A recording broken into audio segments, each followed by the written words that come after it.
Hello friends, स्वागत है आपका अपने यूट्यूब चैनल में। ठीक है, तो अब हम यहाँ पर क्या करेंगे, यहाँ पर हम मैथ्स के टॉपिक पे हम डिस्कस करेंगे और उसके बेसिक कॉन्सेप्ट को क्लियर किया जाएगा। ठीक है, और इस बेसिक कॉन्सेप्ट का जो मोटिव रहेगा, ये आपका जो जिनको बिल्कुल भी मैथ्स नहीं आती या जिनका स्टार्टिंग बहुत वीक है, जिनको बेसिक कॉन्सेप्ट क्लियर नहीं आ पा रहा, चाहे वो कम्पिटिटिव फील्ड में हो चाहे वो एकेडमिक फील्ड के हो, तो ये हर तरीके से आपके काम में आएगी। ठीक है, तो हम यहाँ पर मैथ्स का बेसिक कॉन्सेप्ट क्लियर करते हैं और एक तरीके से इसको हम बोल देंगे इंट्रोडक्शन पार्ट। ठीक है, मैथ्स का। तो मैथ्स को किस तरीके से सॉल्व किया जाएगा ये हम यहाँ पर शुरू करते हैं। ठीक है, तो अगर हम बात करें आपसे पास कि जो मैथ होती है बेसिकली तीन चीज़ों पर वर्क करती है। उसका एक होता है CFL। ठीक है, CFL। C माने हो गया आपके पास कैलकुलेशन, F माने हो गया आपके पास फॉर्मूला और तीसरा हो गया हमारे पास लॉजिक। ये तीन चीज़ आपने समझ लिए तो आप कोई भी क्वेश्चन को इजीली आप सॉल्व कर सकते हैं। अब आपका क्या है, कैलकुलेशन। कैलकुलेशन से पहले हम आ जाते हैं स्टेप फॉर्मूले में। तो फॉर्मूले में अगर हम देखें कि कुछ चीज़ के फॉर्मूले होते हैं, जैसे आप परसेंटेज का फॉर्मूला कहेंगे, प्रॉफिट या लॉस का फॉर्मूला कहेंगे, या आपके पास सिंपल इंटरेस्ट कंपाउंड इंटरेस्ट का फॉर्मूला कहें, या ज्योमेट्री से रिलेटेड इशू कहें, या एरिया कहें, एरिया का फॉर्मूला हो गया आपके पास, और इसी तरीके से वॉल्यूम का फॉर्मूला हो गया एंड सो ऑन। तो इस तरीके के जो भी हमारे पास टॉपिक आएंगे उसमें हम बात करेंगे फॉर्मूले की। तो इन चीज़ों के लिए आपको क्या करना पड़ेगा, सिंपल सी बात है, आपको फॉर्मूले को याद करना पड़ेगा। ठीक है, उसके बाद हम आते हैं आपके पास लॉजिक पे। लॉजिक क्या है, क्वेश्चन की अंडरस्टैंडिंग। आप क्वेश्चन को किस तरीके से समझते हैं और किस तरीके से आप उसको करते हैं। जैसे हमने कहा कि राम घर जा रहा है और उसकी जो स्पीड रही वो 5 किलोमीटर पर आवर रही। तो आपको इतना समझ में आना पड़ेगा कि जो 5 किलोमीटर पर आवर है वो उसकी स्पीड है। तो यहाँ पर आपको कौन सा फॉर्मूला अप्लाई करना है कि आपको SI/CI क्या करना है, या टाइम स्पीड या डिस्टेंस का फॉर्मूला अप्लाई करना है। तो ये सब चीज़ों को आपको समझना पड़ेगा। तो ये आपको कैसे आएगी, लॉजिक से आएगी। आप किस तरीके से उसको समझते हैं, अंडरस्टैंड करते हैं। और इसके बाद सबसे जो मेन जो हमारे पास टॉपिक आता है वो आता है कैलकुलेशन का। अब यहाँ पर हम कैलकुलेशन में क्या करें, कैलकुलेशन में सिंपल सी बात है, कैलकुलेशन आपकी सही होनी चाहिए, ठीक ठाक होनी चाहिए। अब आपको पता चल रहा है कि 2 × 3 करने में आपको कन्फ्यूजन हो रहा है, आपको 17 की थ्रीजा नहीं आ रही है। 17 थ्रीजा क्या होता है, मीन्स आपको 17 की टेबल्स नहीं आ पा रही है, या आप इसमें टाइम लगा रहे हैं कि 3 7 जा आप इस तरीके से इंटू कर रहे हैं और 3 1 जा 3 और 2 5 हो गया। अगर आपको सीधे टेबल आएगी तो सीधे आप 51 का आप यूज़ कर सकते हैं। तो ये सब चीज़ें आप कर सकते हैं। तो फॉर्मूले के लिए तो स्टेप बाय स्टेप हमारे पास क्या आएंगे, टॉपिक वाइज आएगा, आपको उनमें से फॉर्मूले रिमेंबर करने पड़ेंगे। हर टॉपिक से 1 से 2 या 3 4 फॉर्मूले होते हैं, बस उसी को ही आप घुमा फिरा के आप इजीली यूज कर सकते हैं। वहीं लॉजिक है, ये आपको एक्सपीरियंस से आएगी। कैलकुलेशन के लिए मैं बताता हूँ कि आपको करना क्या है, कैलकुलेशन के लिए करना क्या है।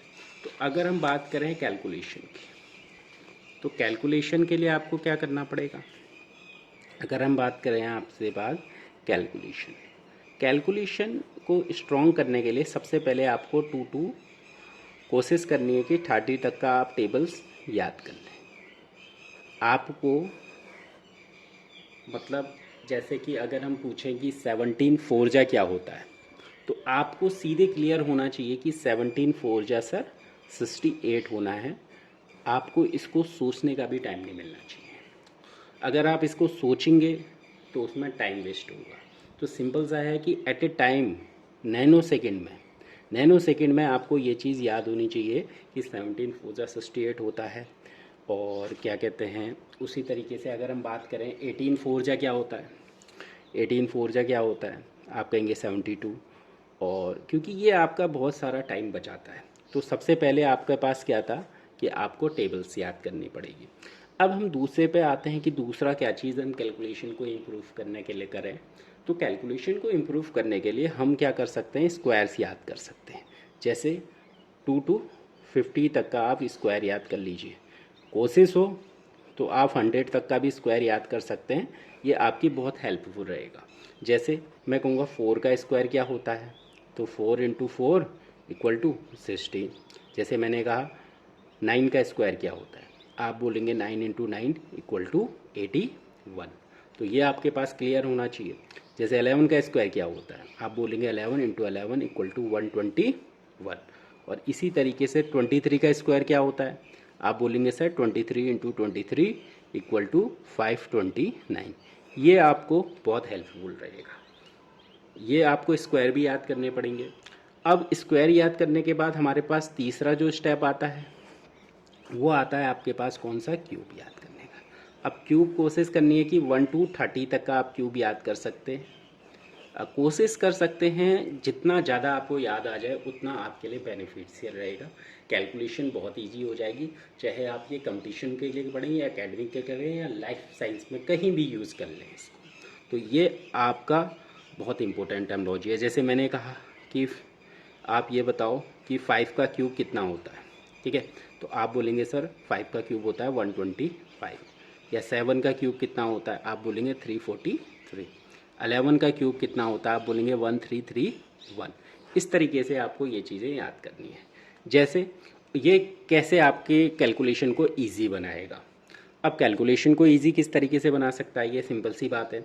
जैसे अगर मैं बोलता हूँ आपसे कि आपके पास कोई क्वेश्चन था, जैसे आपने कहा 11 का क्यूब है, 12 का स्क्वायर है, और नीचे है 11 है इक्वल टू 121 है, ठीक है। और यहाँ पर है आपके पास 144 है।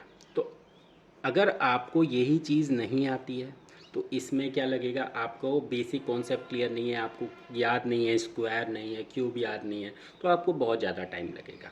अब आपको यही चीज़ समझ सकते हैं, हम यहाँ पर अभी सिर्फ मैं बता रहा हूँ कि क्या चीज़ें याद करनी है, इसी को ही हम इम्प्लीमेंट करते हुए आगे बढ़ेंगे और हम इसको सॉल्व करेंगे, ठीक है। तो हम क्या करेंगे, अभी सिर्फ मैं ऊपर ही ऊपर बता रहा हूँ, इसको हम बेसिक कॉन्सेप्ट से स्टार्टिंग करके लेके चलेंगे, ठीक है। तो 11 की जो यहाँ पर क्यूब रहेगी और 12 का स्क्वायर, आपको पता है 11 है और ये क्या होता है, 11 का स्क्वायर होता है। और यहाँ पर आपका ये दो के दोनों इसकी पावर्स क्या हो गई, एल्जेब्रिक सम के हिसाब से ऐड हो गई। 11 की पावर 3, ये पूरा कट गया, ये 1 बचा।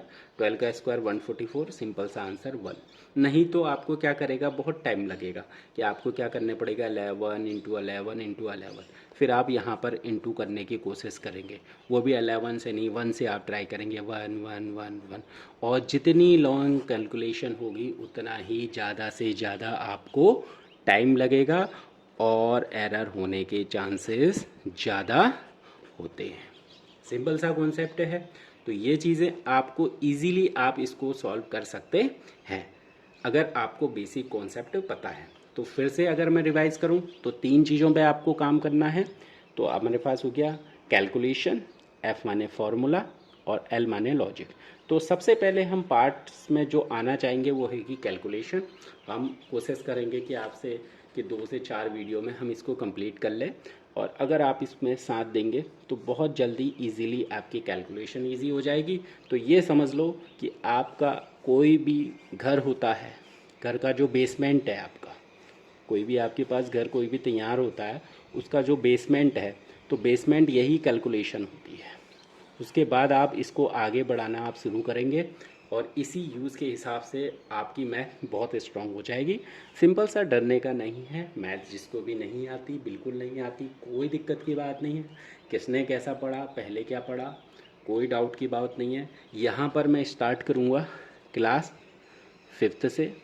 तो पहले हम देखेंगे क्लास 52 एकेडमिक क्लास 10 तक हम जाएंगे, देखेंगे हम एक एक क्लास को हम चूज़ करेंगे टाइम के हिसाब से।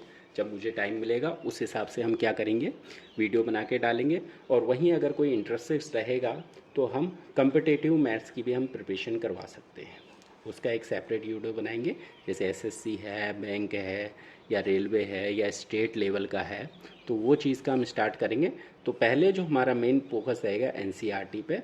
तो कोई भी जो स्ट्रॉन्ग बच्चे हैं जो आपके पास क्या करना चाहते हैं, कंपटीशन के फील्ड में भी आना चाहते हैं, तो वो भी एनसीईआरटी का पहले आप क्लियर कर सकते हैं। तो यहाँ पर आपको बेसिक से बेसिक कॉन्सेप्ट से हम उठाते हुए चलेंगे, और कोई दिक्कत की बात नहीं, कोई डाउट होगा कुछ भी होगा आप हमारे कमेंट बॉक्स पे डाल सकते हैं, तो हम उससे रिलेटेड सेपरेट वीडियो बना लेंगे, कोई दिक्कत की बात नहीं है। तो अब मैं हम दे देते हैं आपको होमवर्क। होमवर्क में आपको क्या करना है, जिनको भी याद नहीं है पहले 1 to 10 तक का टेबल्स याद कर लीजिए, क्लियर कर लीजिएगा, ठीक है। 1 to 10 तक का टेबल और 2 to 10 तक का स्क्वायर्स आपको याद होने चाहिए, एंड 2 to 5 तक का क्यूब आपको याद होनी चाहिए। और जो इससे ज़्यादा करके लेके आएगा उसको ज़रूर बेनिफिट होगा, ये तो आपको बेसिक करना ही पड़ेगा। अगर आपको मैथ्स सीखनी है, आप चाहते हैं कि आपको मैथ्स पूरी तरीके से आ जाए, हम बुक का पेस मान के चलेंगे और बिल्कुल ईजी वे में सीखेंगे, तो आपको सिंपल सा ये होमवर्क करके लेके आना होगा। सो थैंक यू। अगली वीडियो में मिलेंगे, हम कोशिश करेंगे कि आपने ये सब होमवर्क कंप्लीट किया हो, और कोशिश ये करें कि हमारे पास अगर ज़्यादा टाइम हो तो 1 to 20 तक का आप टेबल्स और 2 to 20 तक का स्क्वायर एंड 1 to 10 तक का क्यूब आप कोशिश करें कि इतना भी आप करके लेके आ सकते हैं, ठीक है। जितना आप ज़्यादा करेंगे उतना हमें आगे बढ़ने में ईजी रहेगा, और बेसिक से बेसिक लेके चलेंगे। जिन बच्चों का बिल्कुल कमज़ोर है बिल्कुल बायलॉन्गल लेके चलेंगे, हिंदी इंग्लिश दोनों में होगी क्लासेस, तो आपको इजी वे में सीखने को मिलेगा। सो थैंक यू। आप ज़रूर बताना कि आपको ये मैथ्स का टॉपिक जो बेसिक कॉन्सेप्ट है इंट्रोडक्शन पार्ट कैसा लगा, और अगर अपना कोई भी सुझाव देना चाहते हैं तो आप कमेंट बॉक्स में डाल सकते हैं। So thank you, bye bye.